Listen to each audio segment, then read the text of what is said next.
the emotions that can change your life. Human beings are emotional creatures, and emotions are powerful for life change. Now, of course, emotions are so powerful they can go either way on you. Emotions can either build or destroy. So you really have to employ emotions properly. We call civilization the intelligent management of human emotions.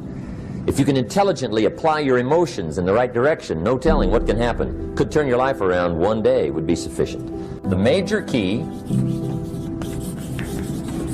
to your better future, you. That's the theme of our seminar tonight. The major key to your better future is you. And I'd like to have you underline two words just to give it some added punch. Underline the word major and the word you, so that it reads, the major key to your better future is you. Now, my first suggestion is transfer this to a card or something where you can put it up, where you can see it every day.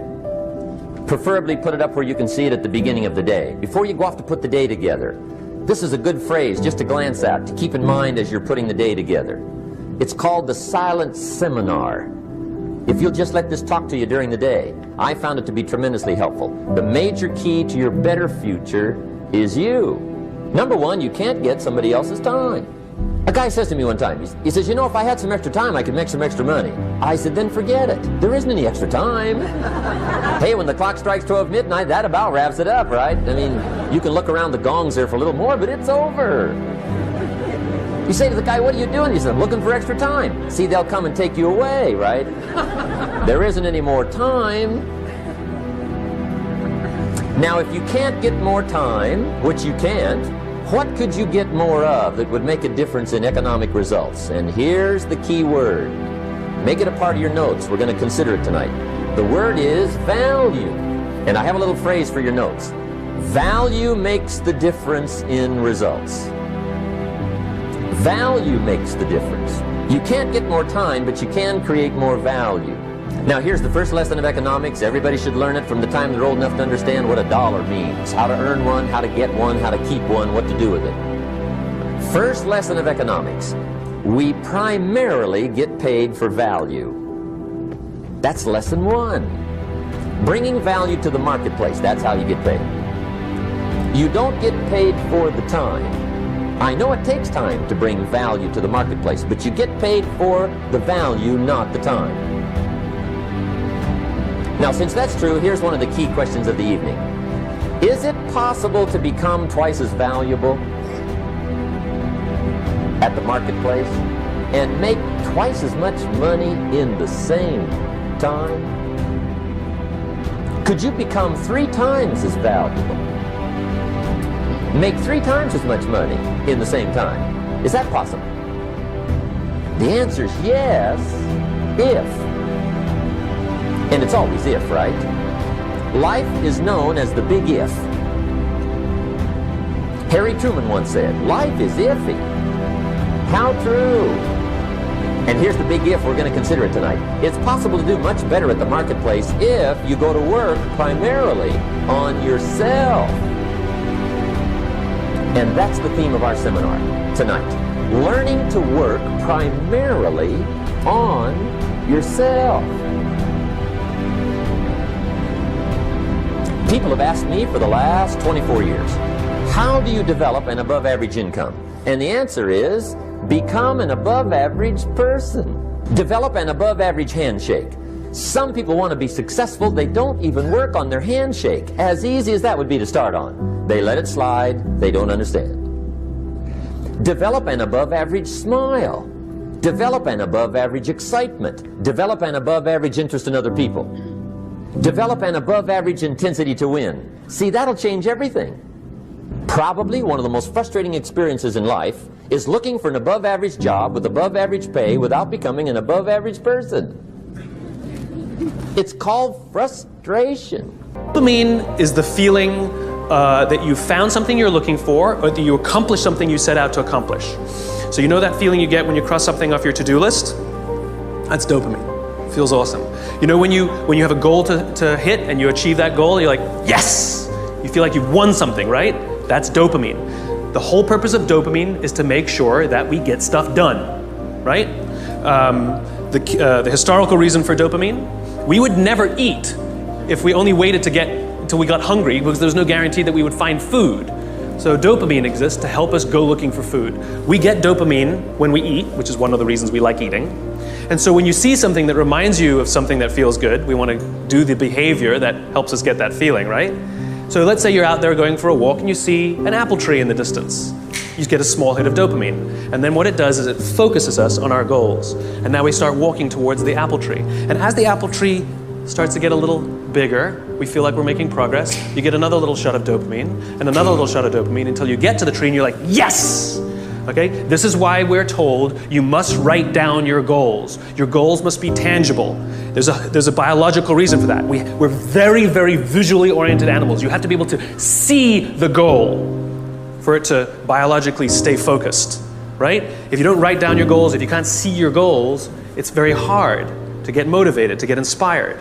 For example, think about corporate visions, right? A corporate vision has to be something we can see, right? That's why it's called a vision. You can see it, right? To be the biggest, most respected, to be the fastest growing are not visions. They're nothing, right? What does that even look like? Respected by whom? Your mother? Yourself? Your friends? Your shareholders? Who knows? What's the metric? Dunno. It's amorphous, doesn't motivate us. Just like I can't tell you, you will get a bonus if you achieve more. You're gonna ask me, how much more? I'm gonna say, more. Doesn't work.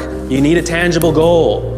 You need a tangible goal, right? Here's a great vision. Martin Luther King, I have a dream that one day, little black children and little white children will play on the playground together and hold hands together. We can imagine that. We can set our sights on that.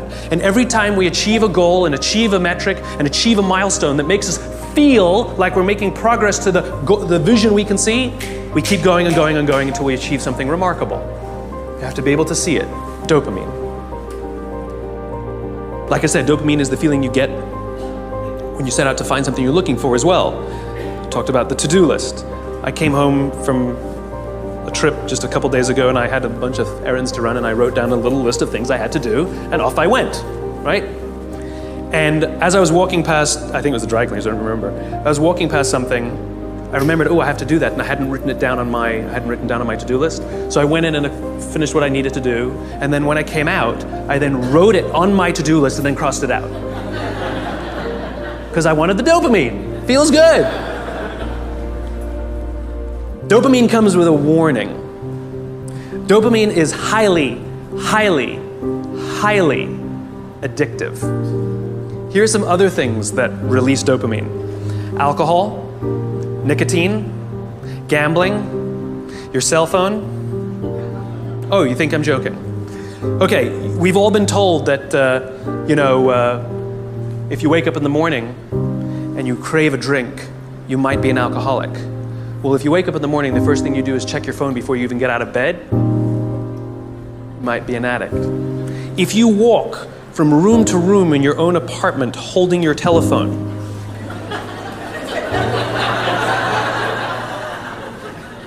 you might be an addict. When you're driving in your car and you get a text and your phone goes beep. We hate email, true. We love the beep, the buzz, the ding, oh. Right? You'll be there in 10 minutes and yet you have to look at it right now.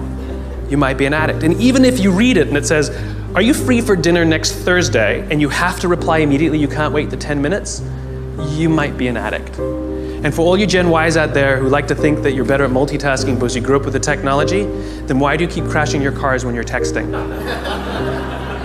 You're not better at multitasking, you're better at getting distracted. In fact, if you look at the statistics, ADD and ADHD have, diagnoses of ADD and ADHD have risen 66% in the past 10 years. Okay, ADD and ADHD is a frontal lobe disorder, right? Are you telling me out of nowhere 66% of our youth has a frontal lobe problem? Where did that come from? No, it's a misdiagnosis, right? What are the symptoms of a dopamine addiction to technology? Distractibility, inability to get things done, easily distracted, shortness of attention. It's all the same thing, so we misdiagnose things. It's the addictive quality of dopamine. We can also get addicted to performance in our companies, when all they do is give us numbers to hit, numbers to hit, numbers to hit, and a bonus you get, and a bonus you get, and a bonus you get. All they're doing is feeding us with dopamine, and we can't help ourselves. All we do is want more, more, more. It's no surprise that the banks destroyed the economy, because one of the things we know about dopamine addict is they will do anything to get another hit, sometimes at the sacrifice of their own resources and their relationships. Ask any alcoholic, gambling addict, or drug addict. Ask them how their relationships are doing and if they've squandered any of their resources.